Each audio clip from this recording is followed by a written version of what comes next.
Okay, pre-cal, I promised you more application problems, so that's what this video is going to be about, your second set of application problems. So as you are probably aware, many radioactive substances have a decay half-life, which means, okay, this is the time required for radioactivity to decay by half of its original amount. So we have two formulas that we are going to talk about. We have a formula for growth, which looks like this. It looks just like the formula we use for population increase or decrease. And then our formula for decay is the same. It's just that the K is negative. So if you'll recall what all of these values mean, A represents my initial amount. So for these problems, it's going to be an initial amount of radioactivity. And then P, of course, is going to be, oh, I misspoke. What was I thinking? Sorry, babies. Forget I said that. A is the final amount. Sorry about that. P is the initial amount. I was getting ahead of myself. Okay, and then K is your constant. That's a value you'll find for a given situation. And T, of course, is going to be time. All right, so let's jump right into a problem here. The half-life of a material is 100 years. So if the half-life of it is 100 years, that means it takes 100 years for it to break down to half of its original amount. If you have 1,000 grams, how much will remain after 500 years? So this is a pretty straightforward, easy answer, but I just want to show you using our formulas what this looks like, because some of you are going to be very prone to say, oh, it's this much because I calculated that in my head. Well, it's not that simple. All right, so if we've got a half-life of about 100 years, of 100 years, then I can use that information to find K first. So remember up here we talked about the fact that K is a constant. All right, so I have to find K first. How do I do that? Well, I use what I know about this in order to find K. So the very first thing I'm going to do is I'm going to think of half-life. Okay, that means that if I've got, let's say I've got 2 of something, then half of it would be 1. All right, so I'm just going to think of it that way. How much will remain after 500 years? This means we're dealing with decay, so this is going to be to the negative K times 100, because I know that the half-life is 100 years. So what I'm going to do is I'm going to isolate this part of my equation. So I'm going to divide both sides by 2. Then I get this. And then I have to write this in natural log form because it's in a base of E. So what I have here is I have the natural log of 1/2 equal to negative K times 100. And so what I'm going to do is find K. It is just the natural log of 1/2 divided by negative 100. All right, once I find that value, and we'll do that in our calculators, of course, then I can use that to answer the question for 1,000 grams in 500 years. So then what I'm going to do is use this formula right here.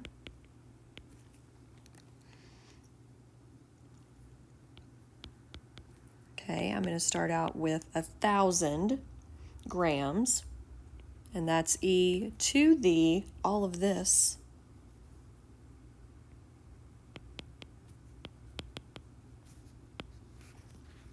and then of course that's multiplied by 500. Okay, and then we're just going to type that in the calculator, and we'll do that together in class, but it's essentially about 31.25 grams. That's what you're going to be getting. So I'll help you with the calculator work when we're together if you can't figure it out. All right, so number 2, I've got the number of bacteria in a culture is modeled by the equation below, so that's given right here, where T is in hours. If N is 300 at 5 hours, how much time will it take for the culture to double? Okay, so this is going to be growth here. So again, I am going to find K first. So I'm going to find K first, just like I did on the last problem. I know that 300, if N is 300, I'm going to just substitute that in for N, get it? And I know that my time is 5 hours. And I'm going to multiply that by K. So I'm going to divide both sides by 100. So when I divide 300 by 100, I get 3. And then I'm going to write it in natural log form. So natural log of 3 equals 5K. And then K is equal to natural log of 3 divided by 5. Okay, so that's how I'm going to use K, and I can put that in my calculator. And then I'm going to use my formula. Okay, I want to know how much time, so I'm looking for T. How long it's going to take for the culture to double. Well, I'm going to choose some easy values for doubling. You don't have to choose these. You can choose any values that double. It does not matter. But I'm going to start with, let's say I start with an initial value of 1, and if it's doubling, it's going to be 2. Could I have put 3 and 6 here? Absolutely. Okay, whatever double values you want to use is fine. But 2 and 1 are pretty easy. And of course, I already found K. It is going to be the natural log of 3 divided by 5. And then, of course, I'm looking for T. So again, I am dividing both sides by 1.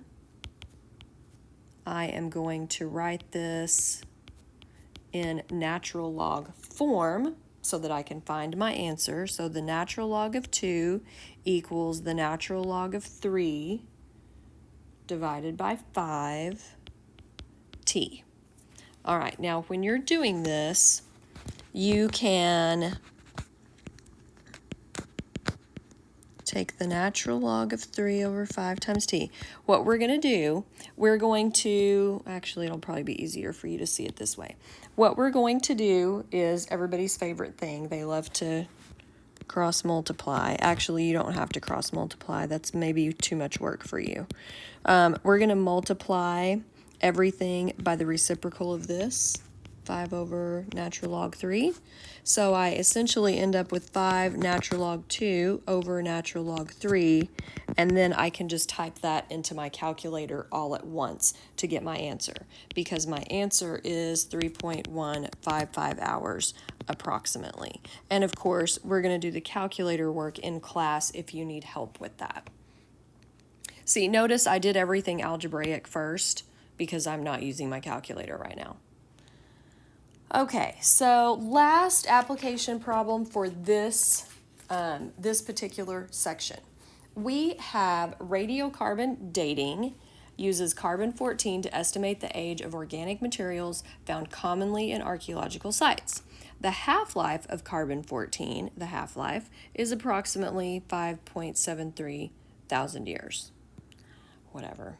Anyway, A, write a modeling equation for the exponential decay.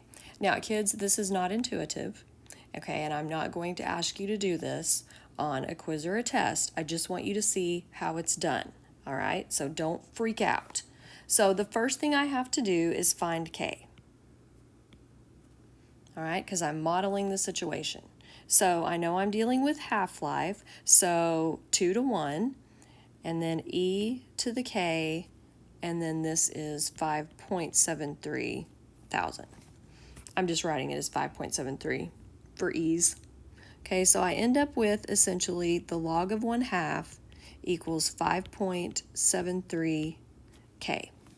So what that's going to look like, k is going to equal the log of 1/2 divided by 5.73. All right, so how do I use that? Well, for decay, I'm going to use my initial value here times e to the negative because it's decay, and then whatever value I get for this. I don't have my calculator right now, so I'm just going to write this and then t. So I just needed an equation to model the situation. That's all I'm doing right there. Okay, part B, how many grams of carbon-14 will remain after that many thousands of years if you start with 7 grams. So now I have an initial value of 7, and then of course I'm going to type in 12.82 because that's how many thousands of years I'm dealing with here for T, and then of course the value that I get for K. So that would be right there. And so I would just use my calculator. You get about 1.48 grams. Again, I'll help you with your calculator in class. Part C, use your model to estimate when, so I'm looking for time now, when only 1 gram of the original 7 grams will remain. All right, so in other words, I want to know if I start with 7 when I end up with 1. So that's going to be e to the kt. So 1/7 equals this. So I end up with natural log of 1/7 equals kt. T is going to equal the natural log of 1/7 divided by k. I know what k is from up here. And you get this right here.